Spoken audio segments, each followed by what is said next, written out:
can usually tell if a movie is ripping off or paying homage to The Evil Dead, not by its story or its characters, but instead by its camera work. The Sam Raimi style of a chaotic and kinetic camera movement that tends to have a life on its own is so recognizable and iconic, seen in such movies like the Evil Dead franchise and the Tobey Maguire Spider-Man films. I love when people try to emulate Sam Raimi's style, and some of my favorites include There's Nothing Out There, Bloody Muscle Bodybuilder in Hell, and Slaughter Day. But the one that might steal the show is 1995's Frostbiter, The Wrath of the Wendigo.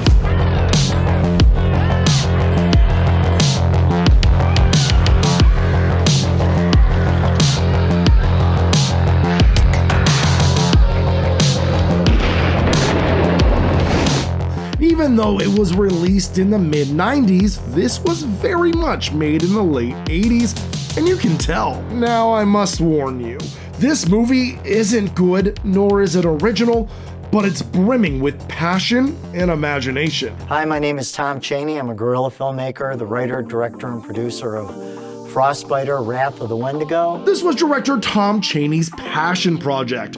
Tom worked in the film industry as a set painter and worked on any film-related set he could.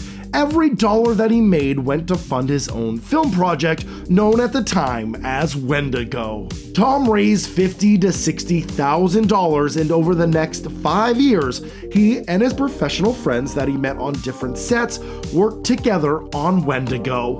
They shot on 16mm and would work on the weekends for free. Frostbiter is an ambitious movie, and for its budget and its limitations, it's pretty remarkable that they pulled it off. There's a giant monster bigger than a house, an evil she-witch, an epic plane crash, a portal to hell, end-of-the-world implications, plenty of gore, and a monster made of chili. Add in a camera that matches the intensity and the over-the-topness of it all, and you have one of the most entertaining bad films ever. Let's dive into this bonkers film that even the director has labeled the worst film in cinematic history. I very often joke that it is the worst film in motion picture history, but I think it's so bad that people love it. Is the movie so bad it's good? Or should we heed the warning of the director to avoid whiplash and motion sickness? Well, let's find out together. Welcome to the HellBound Horror Show.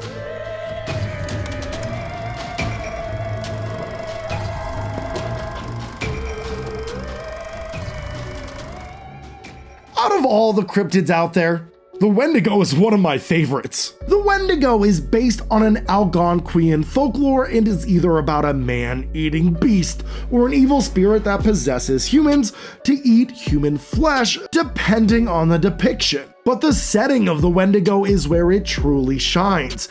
Out in the dense, wintry forests of the northern United States and Canada, where the human population is sparse, is where this hungry spirit resides. And while Frostbiter uses the Wendigo as a springboard, it creates much of its own rules and mythology to its story. Speaking of making things up, the opening has an elderly man writing down his story with the Wendigo.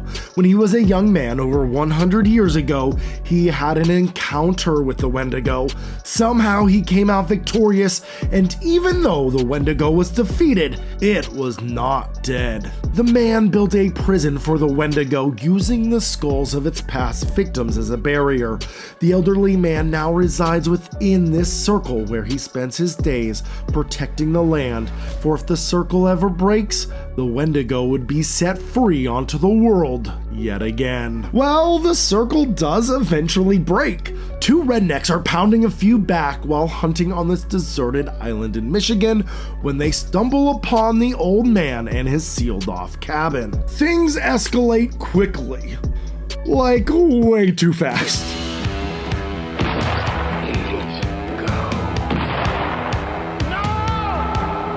And the one redneck shoots the Guardian of Earth.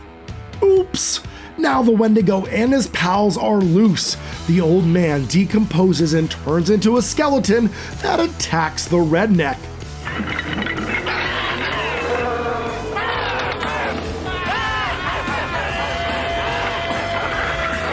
The Wendigo's giant hand grabs one of the friends, and this sequence reminds me a lot of that one Tales from the Dark Side episode about the Grither, which I covered. Shameless plug. That night, final girl Sandy dreams of the elderly guardian who claims that she is the chosen one and she needs to make her way to the island to stop the Wendigo before it becomes fully powered up in just a few days. Its power level's over 9,000! 9,000?! As she tries to find a pilot who's crazy enough to take her to the island, we spend some time focusing on our other characters. We have a group of friends who have all gathered on this island to drink some beer and to hunt. The crazy redneck from earlier shows up. As he tries to convince everyone about the Wendigo, our friend here starts making chili, and of course the chili song starts to play. And the dinner's good and ready. No, you guys don't understand. We gotta round up everyone that's left on this island and get out of here. Hot chili. Listen, man, why don't you get off of it? As you can hear, the audio mixing is terrible. You can't hear dialogue, and instead, we are treated with out-of-the-place songs. This is director Tom Cheney's biggest gripe with the film.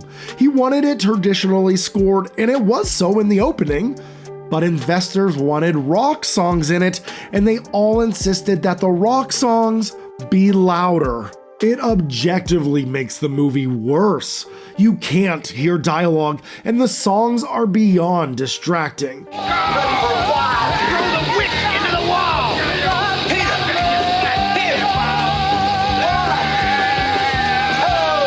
I will say this, however, this bad audio mixing does stand out, and it makes Frostbiter a unique viewing experience. It's memorable in a weird way, and it gives this one a very distinct charm. No one believes that the Wendigo is out there, and right on cue, a chili monster bites off his hand.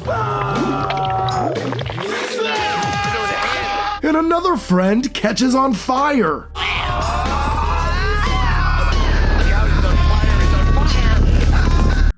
What the heck am I watching?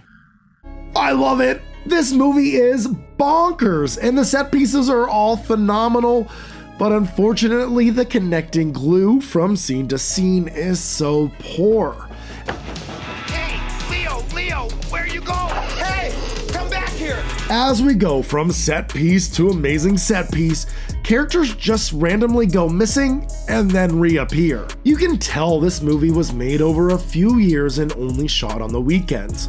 You figured that sometimes they would just shoot and not everyone could make it, so they would add some throwaway dialogue as to why some character wasn't in the scene. My favorite scene is of Sandy flying to the island. She was able to get the help of some independent pilot, and as they are flying, the plane is attacked by some sort of winged creature. I love the use of miniature and actual aircraft. It's a scene that looks cheap, sure, but the imagination is so captivating. If there's a will, there's a way, and money wasn't going to stand in the way of accomplishing Tom Cheney's dream.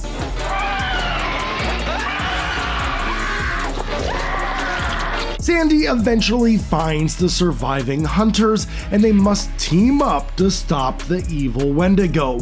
Will they put an end to this nightmare, or will the Wendigo take over the world? Watching Frostbiter was an absolute blast. It's pure cinematic chaos, and I'm here for it. Words cannot do it justice. This is pure energy. Frostbiter is shot well, framed well, and the use of all sorts of effects like gore, makeup, stop motion, puppets, miniatures, forced perspective, and matte paintings is all amazing, and it adds so much charm to the final product. Lighting is often stellar and vibrant. I felt like a kid at the candy store.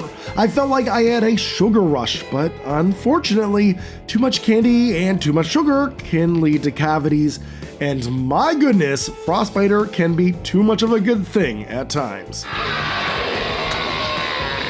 Not even the chosen one can save you.